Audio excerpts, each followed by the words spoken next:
Hey gamers, today we're looking at Paris. Let's check it out. I do want to say that I'm dealing with the deluxe edition, but the regular edition looks just as nice, just the pieces are not as thick, I should say. Alright, setup's very easy. You're going to put this puzzle board together, very simple. You're going to put gold, silver, and bronze little star tokens on the 8, 5, and 4 spot. The wood, stone, and gold tokens on the 1, 2, and 3 spots on the board. You can put this little building up in the middle or just remove it if you don't want it there. You will also have all these little tiles that you will separate and stack in the numbers around the area. You'll have your little top hat man here, your little score marker here. Score markers go around the outside of the track. The little man will go around the inside of the track with the cards. You're going to have shuffle a stack of flags. You're going to have your landmarks here. You're going to have your neighborhood score markers over to the side. And you're going to have 3 stacks of tiles for buildings here, and just separating them equally. You're going to end with 3 of them that you're not going to use in this game unless you're playing with the expansion. You also have 3 coin is what you're going to start with, and depending on the number of players, you're going to start with X amount of these keys. If it's 2 players, you're going to start with all of them. 3 players, just 9. 4 players, just 7. Each player also comes with one of these little player shields that look really cool that shows you each one of the values of these tokens. If you want to sell them, you'll get the white number. If you want to buy them, you'll get the red number. However, on these 3 little sources that you can buy, they must be available, meaning someone must have spent them already in the game, and they must be over in a communal supply for anyone to purchase them. Anyway, as the game goes, it's very simple. You're going to take any one of the buildings off of these top 3 stacks, look at it, and then play it in that area. So this is a yellow one, so I'll look for the yellow neighborhood and stick this to the 1. Now, after that is done, then the player will place or move one of their keys on the board. How they place them at first, they can place them in any one of these banks. Doesn't even have to be the neighborhood of the bank that they just put the building on. It could be in any one. So if I didn't want to play here, I can maybe play over here. And then you're going to get the coin associated with the number at the top here. So the coin goes from 2 to all the way up around here to 7. So once you place one there, you'll get your money and you'll end your turn. Another move you could do on a subsequent turn is, let's say I grab this tile. Okay, it's the purple 4, so I would put this over here at the purple 4. And instead of placing a key out on the board, I will move a key onto a building. So I can move this key up into this number 1 building. Or if I had been here in this area, I could have moved my key over to that number 4 building. You can only move your keys into buildings which you share a neighborhood with. So for instance, even though I'm in this neighborhood, I could not move my key all the way over here. The only way that you can move a key to any neighborhood, or if you were to take a turn and place a key in the center. Now when you place a key in the center, as you see, you only have 1 key in every neighborhood and 1 key in the center here. It gets you $0. But the advantage is now you may move that key to anywhere on the board and take any building you want. But for example, let's say if I moved into this number 1 building. Well, first off, you pay the coin associated to the number of the building that you moved into. So this one I pay 1 coin. However, if I'd have been in this neighborhood and moved here, I would have paid 4. Now later on in the game, you may have upgrades. So let's say this 3 was out here first. I moved to this 3. Well, my next turn, when I take a tile and I put it here on the board, that's another purple there, on my turn, I can move up to the next building and only pay the difference. So I would only pay 1 coin. Now when you move into a building, you also get the little token associated with it, either some of the stars there or some of the resources. You would take that from you. Does that mean no one else can activate this one? No. Another player could come around, or maybe me later on, could come around, place another key there, and then on another turn, I can move into that building again if I wanted to. So as you're moving buildings, you're leaving those open for other players or yourself.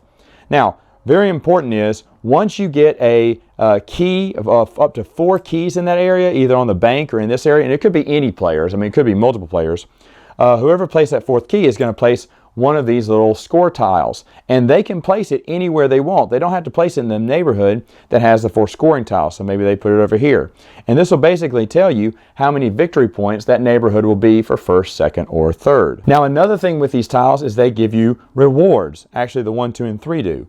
If you choose a 1 or 2, you would get one of these little cards here on the outside area. A 3, you would also be able to get it, but you would have to pay 2 coin in order to do that. So what does that mean? Well, when you grab a 1, 2, or 3, any of your people can move on any of these cards as far right if they want to, but they can never go back. So for instance, if I wanted to, I could go ahead and just take this number 6 tile, leave all those there. But on my next turn, if I ever grabbed a 1, 2, or 3, and I got a chance to grab another one of these cards, I could never go backwards. I could always just move forward to the next spot that I wanted. Now, these are basically self-explanatory, but the rule book will tell you what each one does. Some of them are instant bonuses. Sometimes they're just an extra additional resource, like this is a random resource. I'll just keep that on me and spend it when I'm ready for it. And some of them, like the one I just had earlier, are in-game points. So for every number 2 building I end the game with, I'll get 3 victory points. So that's basically what you're doing. You're grabbing one of these building tiles, placing it in the area, and either placing a key on a bank or in one of the buildings. Another option you can do, instead of grabbing one of these buildings, is eventually you can grab some of these landmarks. Now, landmarks go above a neighborhood, like in between these little areas there, and you can look through these and grab any ones you want, but you have to pay the resources at the top there. Now again, at any time, if there's extra resources left over, you may buy resources, that's basically a free action, to pay for one of these. And so you pay for one of these tiles and place it in that neighborhood. Now, supposedly, you're going to want to move up to that neighborhood, up to that little landmark. And so you would pay the difference. So for instance, if I was right here and my key was on the number, let's say there was a number 5 building there, I'd take 5 minus 9, I had to pay 4 coin and move up there. Now, why are you trying to move up here? The values of the buildings count as majority to have in that neighborhood, which will, of course, at the end of the game, net you various victory points. So you're always trying to have the most out of all of them. So if I had the 1, 2, and 3 building, I'd have 6 points. However, if one person had 1 key here at 8, 8 beats 6 total, and so he would win. So that's why you want some of these landmarks, because they're way above the top value of 8. In fact, they go all the way up to 16. Now, a second thing that you can do is when you buy one of these landmarks, you can also cash in some of your bronze, silver, or gold stars here, and it'll tell you, like, this is 3 bronzes here, this is 2 bronze and a silver. You can cash in 2 silvers and a gold, or 3 gold, and you would get that many points. So that's another reason why you're buying landmarks instead of grabbing one of these buildings. Now, the game's going to end when all of these buildings are done. You will start grabbing for these flags. These flags give you various rewards in the game. They're very self-explanatory. And once the last flag is grabbed, you're going to go one more round, and then you're going to score each and every neighborhood. You're also scoring any in-game point tiles that you have, and whoever has the most points wins. Final thoughts. What do I think about the game? First off, my edition was supposed to come with the deluxe expansion. It did not, and I'm so upset about that. I made a huge trade with a board game company, and when all their games were complete, great order, I thought this one was going to be great. This is the last one I played from that order, and it's not complete. It's missing the expansion. Oh no! They did offer to send me a base version of the expansion because the deluxe does not exist anymore. So as of this video, I have not played it, but by the time this comes out, I probably will have.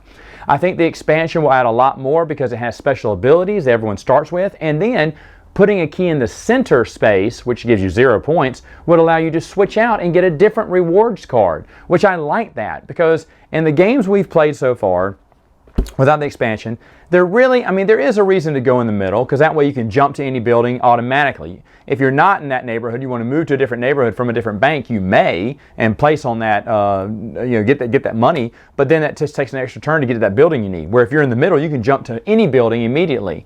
But it's not worth it because you're needing money. You need money really bad in this game. So a lot of the times we have not played in the middle. That expansion will make more people play in the middle, I think. Now, there is also a promo called Balloon Race, and how that works is someone pays 1 coin for it, you keep putting coins on top of it, and at the end of the game, just to steal it from another player, you just pay 1 coin. At the end of the game, whoever has it gets all those coins, which are worth 1 victory point each. It's a neat idea. Is it necessary? I don't know, but I'm getting that too. Because I love this game. I think this game is amazing. I remember when this first came out, I looked at it, almost got it, but then my interest got pulled somewhere else, and I just totally forgot. Went years without thinking about it again. It came back up on my list again, and I said, yeah, I need to check this out.